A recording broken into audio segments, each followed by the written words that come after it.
This is Reimagining Higher Education, your go-to podcast with remarkable education leaders sharing personal stories from their experience in and around the sector, including reflection and hope for progress in the sector. With your host, Professor Judyth Sachs, former PVC Learning and Teaching at the University of Sydney, Deputy Vice-Chancellor and Provost at Macquarie University, and Special Advisor in Higher Education at KPMG, and now Chief Academic Officer at Studiosity. Welcome. It gives me great pleasure to talk to the President of Singapore Management University, Professor Lily Kong, who has been in role for the past 6 years. This is your 6th anniversary, so congratulations. Even more congratulatory is that you are still the first local woman to lead a university in Singapore. That's an extraordinary story, but I want you to tell the story because I invited you to bring an object that represents your journey as a leader and a learner. So, as they say, over to you, Prof. It's wonderful, Judith, to have this opportunity to speak with you. And it's been quite a journey, one of many highs, but also of many challenges and roadblocks. And what has sustained me through all of it, I say, is represented, it's just one photo in my immense collection. And it gives me great pleasure to always be able to revisit these photos, whether they are of family or friends. This particular one was on the 1st of January this year. And these are this was my birthday, my 60th birthday. And these are my friends from the time we were 16. So from 16 to 60 is a long journey of friendships, of support, friends who've become family who are friends. And the journey would not have been possible at all if not for the people around me. They have been a source of strength and support. They have stood by me.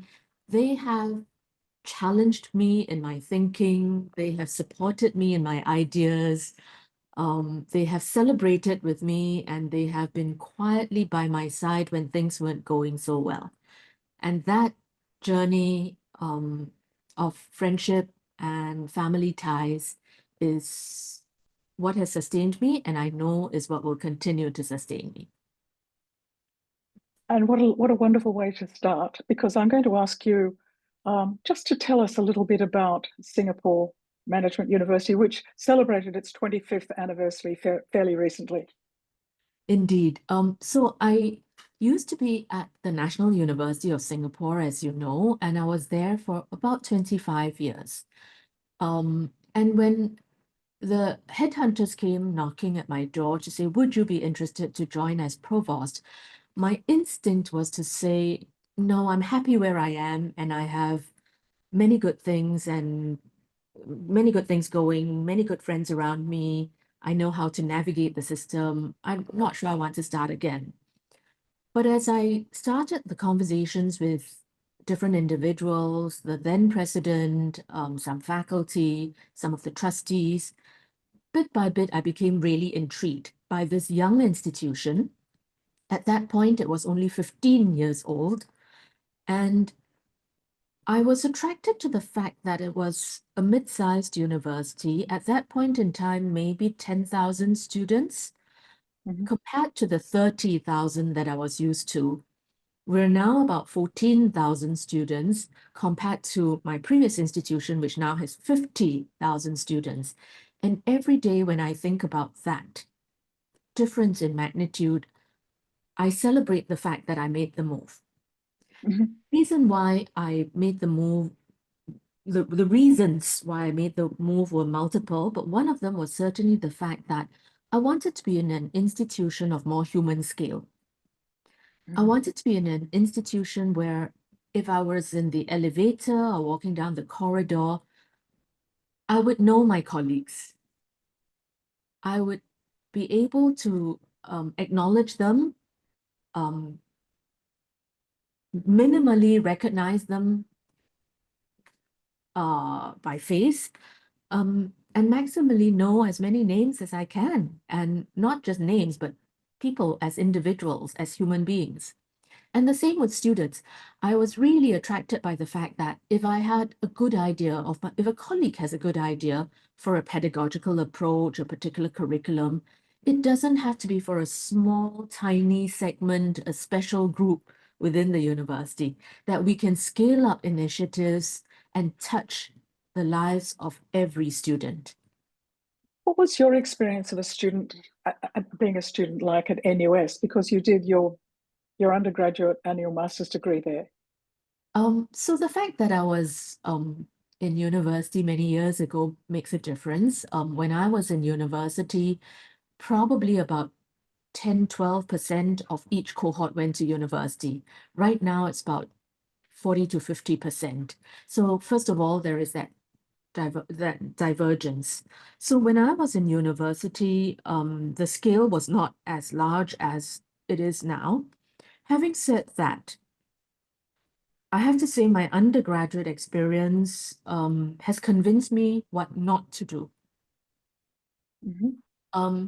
My undergraduate experience was one where I have to be grateful for the opportunity. It was thought that if you were especially good in a particular discipline, you would then get onto what is called a direct honors program.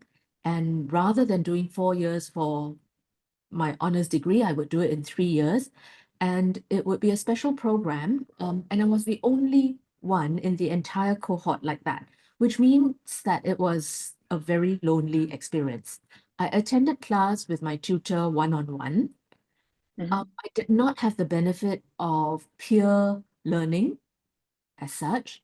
I did not have the benefit of debates and conversations in class. I would try and recreate some of that outside class myself, but the journey as an undergraduate was a lonely one. And I told myself I would not want that for my students. And you didn't allow that experience for your students. But in many respects, it speaks to you in terms of the research I've done on you. You've been a trailblazer. You know, you are you're a scholar, a leader, a change maker is what I've read. And so do you think that experience as an undergraduate really was the pivotal foundation of you being a scholar, a leader, and a change maker? In an unintended way, I think, Mm-hmm.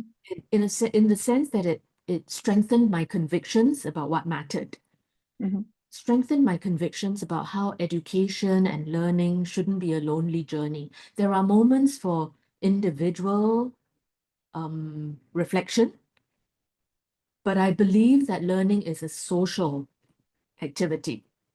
And so that experience that I had strengthened my convictions in multiple ways, which have shaped how I do my work and how I think about the changes that might be needed in education. Um, yes, principally in education. So you were trained as a geographer, Yes. and you still, I think, see yourself as a geographer in terms of the work that you do and how you navigate the world. How has being a geographer shaped both your leadership of the university, but also how you navigate higher education and think about students? So I would say I started my research life as a geographer and my teaching career as a geographer. I have actually become much more interdisciplinary. And so Mm-hmm. I have had peers who said to me, you're actually a closet historian, a closet sociologist. You don't call yourself that, but actually you're those things as well. And when that comment was made to me, it really helped me reflect on my identity as a scholar. And I would say Mm-hmm. that I am an interdisciplinary scholar with roots in geography. How has that shaped you? So, first, I want to acknowledge and not jettison my geographical roots. I have always thought, and I have learned that geography is very much a synthesizing discipline. And by that, I don't mean that it doesn't have its own original thinking, its own original philosophies. But I do think that geography, amongst many other disciplines, is quite synthesizing. So the critics will say that geography is an adjectival discipline. What does that mean? It means you put an adjective in front of the word geography and it becomes geography. So you can have economic geography, urban geography, social geography, physical geography, and so forth. And that would be a critical view, but I would say that there is a positive side to it because there are these different subdisciplines, if you will. A good economic geographer should be studying economics as well, should be reading economics as well in order to inform the geography of it. And so forth, right? So if you're a social geographer, then having that training in sociology is also very important. Doing, even if not the training, reading in sociology is really important. So because of the nature of the discipline, adjectival, some call it imperialistic, meaning you are colonizing other disciplines as well. Those are negatives. I'd rather see the positive side of it. And therefore, it's shaped my approach to scholarship to be not divided by false boundaries between disciplines. The world out there is not divided by disciplines. If you wanted to understand aging, for example, you don't say this is where geography ends and I'm not interested in the next part of aging. And so geography has actually allowed me to develop greater interdisciplinary strengths. So I take that into the educational programs that we try and introduce on campus. I take that into the research that I try and encourage and incentivize and reward and recognize. So let's talk about then the learning and teaching that is offered at your university. And so how do you translate that commitment to interdisciplinarity? And I agree totally with you. We're on the same page with the importance of interdisciplinarity rather than the disciplinary silos. So how have you, through your leadership both as provost, but then as president, got that as a core? I guess it's also a point of differentiation between you and other universities in Singapore. It is indeed. So there are several ways. One is that I have wanted all students to have some taste of interdisciplinarity. I don't insist on it for every student throughout their 4 years with us, because I still believe that there is a place for disciplinarity depth as well. But having said that, I've tried to expose students to interdisciplinary breadth and then to offer some students interdisciplinary depth. And the latter is not always intuitive because when people think about interdisciplinarity, we tend to think of breadth. So let me address the breadth first. When I was provost, I led what we call the Blue Ribbon Commission for Undergraduate Education, and we introduced many reforms through that commission. One of it was to revamp the undergraduate core curriculum that all students must do. SMU started as a business school. It is more than a business school now, but when it started with one school, the business school, and it was done collaboratively with Wharton, University of Pennsylvania in the US. And the core curriculum that was introduced at that point in time was fit for purpose for business school students. It had a lot of, I suppose you would say, modules that related to business, things like management communications, leading in a VUCA world, etc. Very management oriented, and it worked for a core curriculum for a business school. But we now have law students, accounting students, computer science students, information systems students, social sciences students, right? And I wanted a core curriculum that was broader, that would expose students to broader disciplines, that would help them think across disciplines more. And so we did a revamp of the core curriculum, and now it has 3 baskets. capabilities, which retains some of what was in the business school core curriculum, right? The skills that one needs in leadership, in computing, computational knowledge, for example. But then we broadened it to include cultures as a second pillar and civilizations as a third pillar. And you can begin to see that we're trying to broaden out the student. Think not just about your individual skills and what would prepare you for the workplace, but have a thought about your community and cultures around you. And think about the bigger civilizational questions. And so in those causes and cultures and civilizations, communities and civilizations, we introduce different disciplines. We introduce them, many of them in thematic ways, and we would have different disciplines be brought to bear on those themes. Let me give an example. So in the civilizations pillar, we have a module there called Big Questions. And they're about the big questions of life and death, of war and peace, of global and local, of happiness and suffering. And we would have in a course on happiness and suffering, a philosopher, a psychologist, perhaps someone from marketing in the business school, and they're all thinking through what happiness and suffering means from their disciplinary perspectives. But we're not having a revolving door of individuals who come in and just talk from their perspective. We're helping the students to think in integrative ways across the different disciplines on a selected theme. So every student on campus has to do big questions, and they can choose other courses in the different baskets that have this interdisciplinary flavor. Then we had introduced very specially curated interdisciplinary majors. So just as an example, we did politics, law, and economics.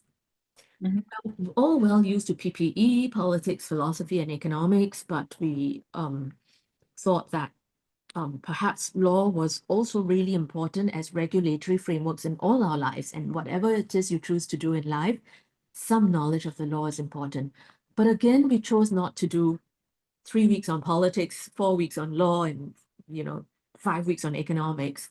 We chose to do it thematically. So global governance and social justice, for example. And how do these lenses of politics and law and economics, how are they brought to bear on these different, on particular themes? So that's a second way, and students choose those as majors. A third way, we've also allowed students to devise their own majors. And this is only for a select group of students who have a particular passion about some cause that they want to make a difference to. So some students have said, I'm really interested in the place of philanthropy in the world today. And they want to do a major around philanthropy. Now, universities are not going to set up majors willy-nilly every day, etc. But for some students, they can select what they're interested in: aging, philanthropy, sustainable finance, which may not be a major, and so forth. And the professor will work with the individual to curate the major. Now, how does this get away from my experience as an undergraduate where I was very lonely? We try to ensure that the students who have cognate interest might come together. So 2 or 3 or 4 around a particular theme, or else some of their other courses are actually taken with other students on campus. But then they have sessions with their professors and their mentors to think about what might be general thinking around a topic and to frame that in more specific ways about their specific interests. So this is where the interdisciplinary depth comes in. If ordinarily you think about interdisciplinary as doing a range of disciplines, here the depth is not in a discipline, the depth is in a thematic area. If you're really interested in aging and you're doing something on the psychology of aging, the sociology of aging, the economics of aging, marketing to a silver economy, financial services for an aging population, etc., your depth is in aging, It is an interdisciplinary depth. So I want you to put yourself in the position of being a student at Singapore Management University. Tell me what it would be like. So if you and I went for a walk around the campus, it's an inner city campus, so it's got a particular architecture. So help me understand what I would see, and what, if I was a student, what sort of experiences I would have. So first, there are two places that I would absolutely invite you to take a walk with me on. The first is our underground concourse. And it is a concourse that links all the schools. So you could get anywhere on campus without getting in the sun or rain. And but it's not just a thoroughfare underground. It is a hive of activity. There are shops, there are eateries, and the width of the concourse means that lots of activities always happen there. So you might have an exhibition there that students have put up. You will have dance groups that are rehearsing their steps there. You would have, students who might have started their own little businesses on occasion where they are peddling their craft and so forth. And it would be a hive of activity. That, I think, is in some ways the heart of campus, that concourse. A second place that I would take you to, actually, there are probably three. A second place that I would take you to would actually be our library. And as you know, libraries are changing. They're no longer just a place for books. They're a place for people. And students are working together in co-working spaces. There are learning commons that are open 24/7.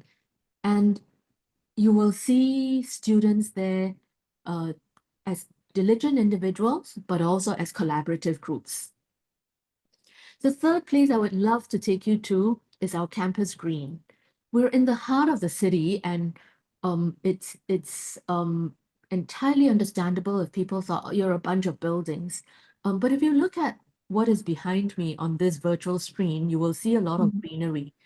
And we do try to ensure that the campus is green, and we do have a campus green where I have to say I was in two minds about this when my predecessor said, let's do artificial turf on the campus green. And I thought, oh, dear, what we need is nature. But it actually works really well. You couldn't tell that it's artificial.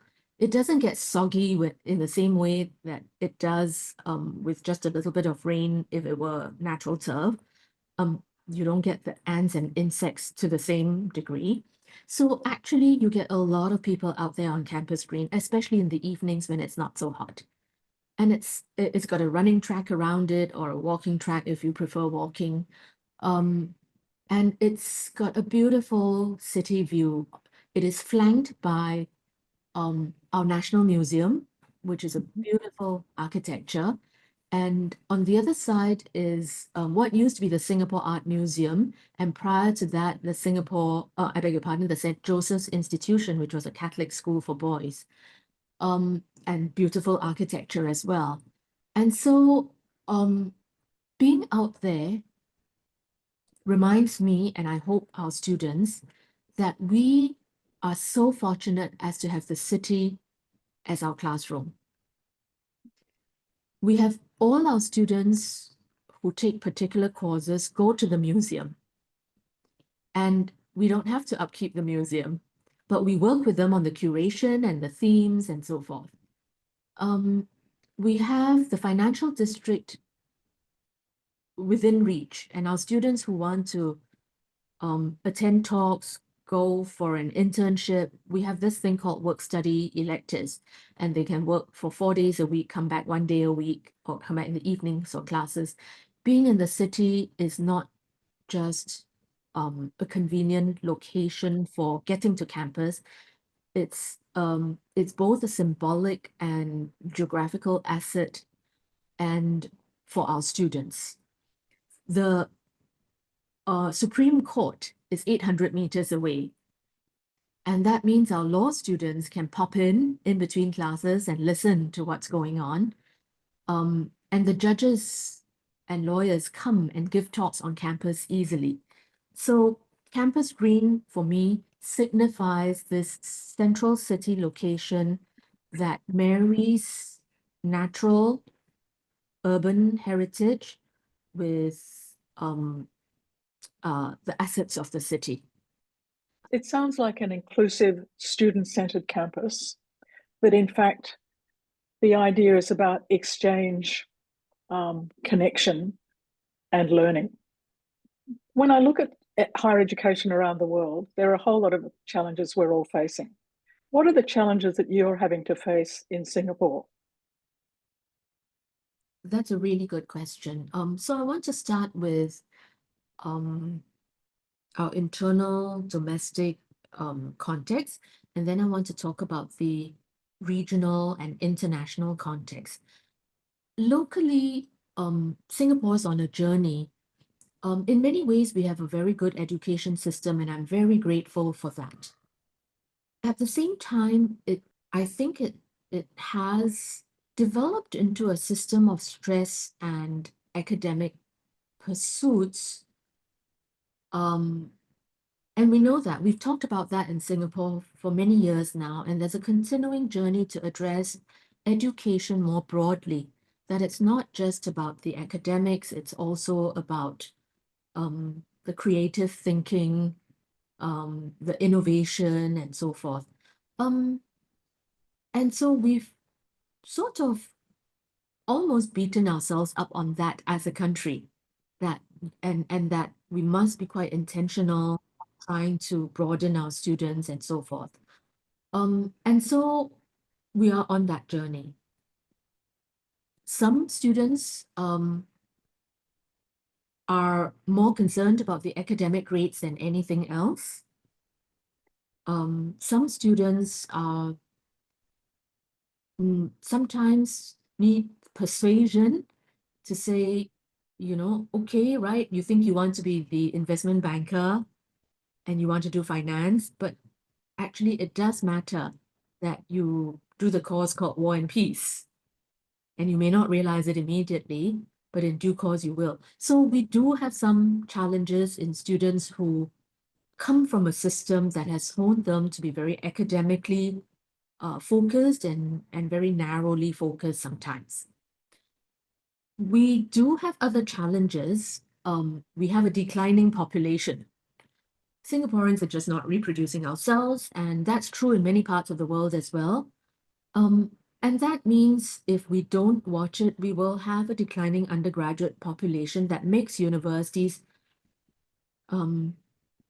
shrink and become potentially uninteresting places.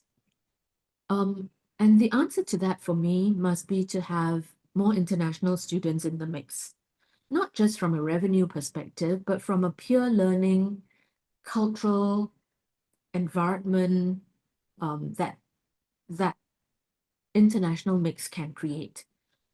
But that, as in many other countries, runs against attention for locals who feel like, maybe we don't want the door to open so wide and so fast. What about my child? Is my child being deprived of a place in university? And balancing that against, well, actually, if we do open up the door somewhat, your child is going to benefit from that. And so balancing that tension, walking that line is a challenge. And it's a challenge beyond my university or all the universities. It's a larger national challenge. Then there are regional and international challenges, if you will. I am concerned, and I have written about this in one of the opinion editorials for our national newspapers, the Straits Times. And I've talked about how we've seen doors closing in some parts of the world, student visas and student mobility being curtailed. And I think that is what I hope my fellow leaders of institutions will work against, that it is so important more important in this time and age than ever before, I think, for students to have that mobility, for them to be open to other cultures, to understand other peoples. And that is what is going to make for a better world. And so, in the face of geopolitical tensions, as educational institutions, I hope we will work together to enhance that mobility and that cross-cultural understanding. So if there was one thing you could do for your students, one centralized initiative that would support students, what would that be? I'm very happy to say that the one thing I really wanted to do, we've done now, and I feel I can retire happily. There are many things I would like to do, and there are many things more that I'd still like to do. But the one thing that's really close to my heart is ensuring that every student, no matter their financial means, has the opportunity to spend some time outside of Singapore, to go somewhere else, to learn and to see and to befriend. Mhm. So we have a graduation requirement now. All students must have global exposure before they can graduate. And we have set up a system to monitor, remind, nudge. Where I think we can do better is in the quality of the experience overseas and their reflective learning after that global exposure. So just because we wanted to ensure that everybody has that experience overseas, some are just going for a couple of weeks. I think it's a good start, but I think we can do still better. That sounds wonderful, and that sort of global exposure helps you grow in different ways. And of course, we now live in a time when AI has changed quite fundamentally the whole learning landscape, but the whole landscape on integrity and what's the right thing to do. So can we talk a little bit about, because you gave a wonderful interview with the Nord Anglica education system about rethinking education in an AI world. So can you just talk to us a little bit about, because you talked about focusing, moving beyond cognitive intelligence to other kinds of intelligences. So could you just help us understand what that would look like? And are you able to translate that into some of the things that are happening in your university? Again, it's a pet topic of mine. Thank you for the opportunity to speak to this. So I do think that at universities, in many universities, our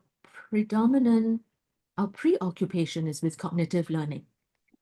In the old days when information online wasn't as easily accessible, imparting knowledge was the phrase that was used, right? So that that that approach of a professor in the classroom sharing his or her vast knowledge, that was it. And then it became, well, knowledge is available, information is available online, but how do you turn information into knowledge? That requires that ability to critique, to question, to think. And so for a long time now, we've all said critical thinking is very important. Let's try and inculcate that in the classroom through different pedagogical approaches, whether it's the Socratic approach or, some other approach that universities might want to adopt to stimulate, encourage critical thinking. But it's all still cognitive. And I think that universities, and for the audience out there, forgive me if you disagree, but I think for a long time, universities have focused so much on the cognitive thinking that all the other dimensions are not our responsibility, or that people who come to us at age 18, they're well-formed individuals, we just focus on cultivating the cerebral. And I actually think that that's wrong-headedness, because certainly at that age, I think young people are still developing, they're still discovering themselves. And there is a much more holistic individual sitting in front of us than just the brain. And so I do think that other intelligences are very important for us to cultivate. Interpersonal intelligence is the ability to understand somebody else, some other culture, how to navigate that, how to interact with that. Intrapersonal, understanding yourself, not just how you learn, important as that is, that metacognition is very important, but understanding yourself in its complexity and its holistic nature. Building an interest in something, having a resilience to pick yourself up when things don't go right.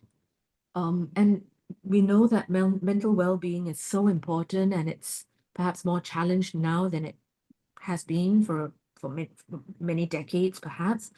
And that building resilience is so important.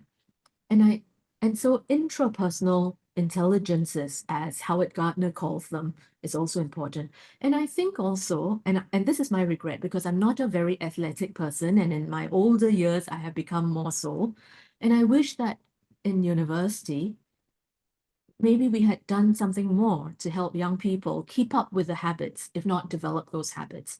So the kinesthetic, spatial intelligences, the aesthetic intelligences, that makes for a holistic individual. And universities can pay more attention to that.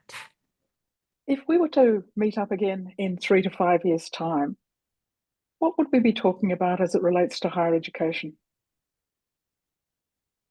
Wow, that's such a good question, Judyth. I think we would be talking about technology that has gone far beyond what it is today. Was it 2.5 years ago or thereabouts that we had generative AI take the world by storm? Mm-hmm. It was November, so maybe 3 years now. It took the world by storm, and we're still kind of figuring it out. But even while we're figuring it out, that development of that technology is progressing apace, probably even faster than the speed at which we're figuring out generative AI. So what we're going to be talking about is some form of technology, artificial intelligence, or even something else that we haven't heard about that is going to have taken the world by storm. And I can't say what it is because I really don't know. And that is the speed of the change that we are confronting. Mm-hmm. And so, how do you prepare students to manage that change that is fluid, unimaginable now? But how do we prepare students to survive that change, but also to flourish? I think that interpersonal and interpersonal intelligences are going to be so important. Things which machines will find difficult to replace, to replicate, I beg your pardon. So if you're going to find yourself graduating in 3 years' time, and what you learn in the last 3 years has very quickly become obsolete, can you imagine the dread in you as a young graduate? Like, what? I've just spent these 3 or 4 years learning these things, ready to confront the world and take things on, and suddenly things have changed. The rules of the game have changed. And that sense of resilience, that ability to say, right, hang in there, I'm gonna learn this new thing and I'm gonna conquer it, that's gonna be so important. I read somewhere that generative AI is better at, this was the claim, that it is better at giving you a solution to how to address a difficult situation involving people Mm-hmm. in the room. But, you know, in order for that generative AI in its current state to suggest to you what needs to be done, it needs you to read the room first. Mm-hmm. It needs you to tell it your interpretation of what's going on for it to suggest to you what can be done. So that prior ability to read the room, I use that as a metonymic phrase, right? It to stand for the ability to understand what's going on amongst human individuals, amongst social groups. That at the current moment may not be what AI can do. It may be that in a year or 2 or 3, it could do even that. But for now, the human ability to read the room is so important. And I want to just make a plug for the humanities, because it is in understanding history and why people did what they did and why leaders did what they did. It is in reading literature where the human frailties come to the fore and how the characters in the novel overcome the challenges that they have, that we are growing as individuals. And so, the best thing I think I can do for my students is to help them be still more human. Mm-hmm. And to be curious, to ask those questions. Absolutely. Absolutely. So my last question for you is slightly playful. What are you currently reading? That's a really good question. I'm just starting this book. It's called Range: How Generalists Triumph in a Specialized World. It starts off in an interesting way. I started reading it, and it has Roger Federer and Tiger Woods in the opening chapter. It talks all about how Tiger Woods from age 3 was already kind of being trained in golf, right? And he was single-minded and so forth. And then there was Roger Federer, who never really wanted to play competitive sports, tried many different sports and so forth. Now, I haven't read the rest of the book, but you can see where it's headed. It's making a case for the place of a generalist in a specialist world. And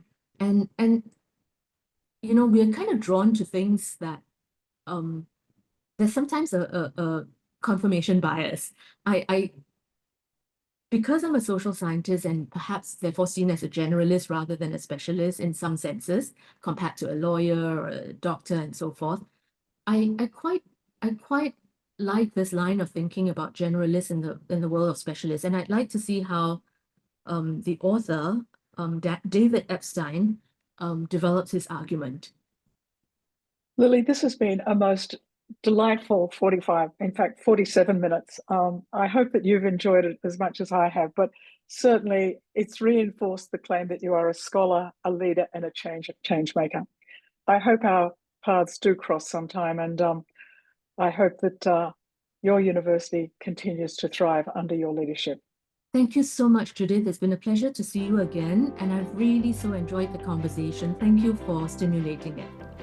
You have been listening to Studiosity's podcast, Reimagining Higher Education, candid conversations within higher education, sharing stories of leadership, change, and best practice in teaching and learning.